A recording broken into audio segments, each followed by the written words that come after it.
반갑습니다. 항공사 전문 강사 강재민입니다. 그동안 잘 지내셨습니까? 저도 여러분의 만남을 손꼽아 기다리고 있었습니다. 여러분들과 재미있는 책을 나누는 시간이 제게는 굉장히 행복하고 보람된 시간입니다. 그동안 여러분들의 많은 응원과 격려 덕분에 제가 여기까지 올 수 있었습니다. 앞으로도 많은 관심과 응원을 부탁드리면서 저도 초심을 찾고 끝까지 최선을 다해서 올바른 역사를 널리 알리도록 하겠습니다. 오늘은 드디어 22번째 강의 시간이 되었습니다. 오늘 강의 중에 바로 우리나라의 불교 수용 과정에 대해서 간단하게 살펴보도록 하겠습니다.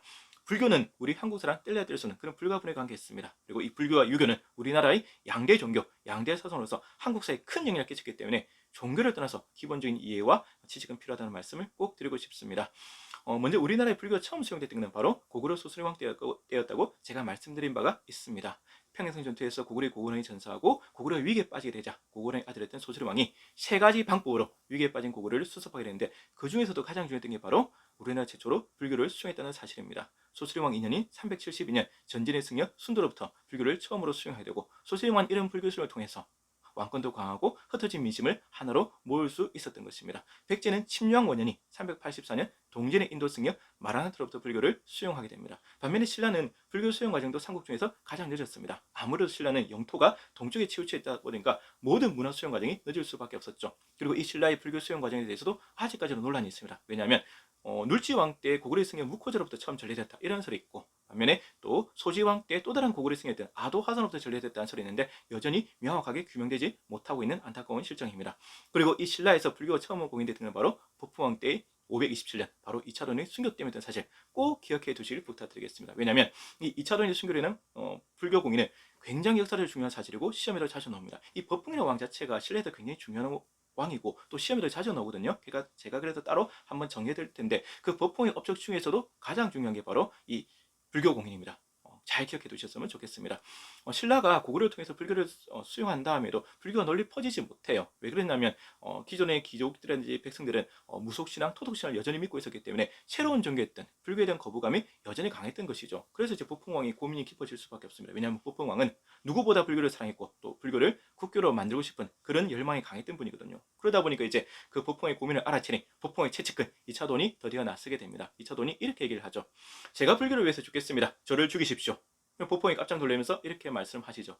아무리 그렇지만 어떻게 죄 없는 사람을 죽일 수 있겠는가 하니까 이차돈이 자신의 뜻을 굽히지 않습니다. 도를 행할 수만 있다면 죽어도 이한이 없겠습니다. 이렇게 자신의 뜻을 굽히지 않자 그 간절한 뜻을 알아채는 법흥이 결국 많은 사람들이 보는 앞에서 이차돈의 목을 베게 됩니다. 이차돈이 죽기 전에 이런 말을 남겼다고 합니다. 불교가 만약 신령한 종교라면 내가 죽은 뒤에 기이한 일이 일어날 것이다 라고 얘기했고, 실제로 이차돈의 목을 베자 이차돈의 목에서는 우윳빛 같은 흰 피가 솟구치고 하늘에서는 꽃비가 내리고 땅이 진동하였다는 기록이 나오게 됩니다. 이 사실을 목도한 이 신라의 귀족들은 두려워서 감히 불교를 반대하지 못했다는 것이죠. 이러한 이차돈의 순교 때문에 드디어 법흥왕 된 527년 불교가 공인되고 이때부터 이제 불교가 신라의 국교로서 널리 퍼지게 되는 것입니다. 자, 이 이야기가 삼국유사뿐만 아니라 삼국사계도 실려있다는 흥미로운 대목인데요. 삼국사계는 아무래도 유기적 입장에서 유리적 색채가 강한 책이다 보는데, 그런데도 불구하고 이 불교적 이야기는 이차돈의 순교에 담겨 있었다는 것은 그만큼 이 이야기가 그 당시 많은 사람들한테 널리 퍼져 있었고 또 믿어지고 있었다 이렇게 볼 수 있다고 저는 생각하고 있습니다.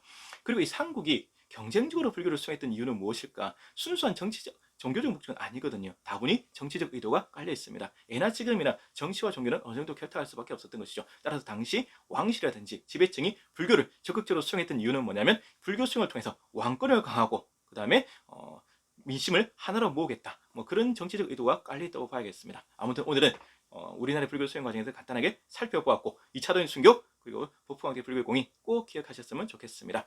다음에 또 다른 삼국시대 이야기로 찾아뵙도록 하겠습니다. 그리고 제가 여러분들께 항상 드리는 말씀이 있습니다. 여러분 뭐죠? 여러분들의 응원과 격려가 제게는 가장 큰 힘이 된다는 사실입니다. 앞으로도 많이 시청해 주시고 구독해 주시고 알려주시길 부탁드리겠습니다. 그리고 항상 건강하시고 행복하십시오. 역사를 공부하다 보면 건강관리가 가장 중요하다. 여러분들이 꿈과 행복, 목표를 이루기 위해서도 이 건강이 항상 밑바탕이 깔려 있어야 됩니다. 여러분 건강관리 잘 하시고 다음에 다시 찾아뵙도록 하겠습니다. 지금까지 항우사 전문 강사 강재미였습니다. 감사합니다.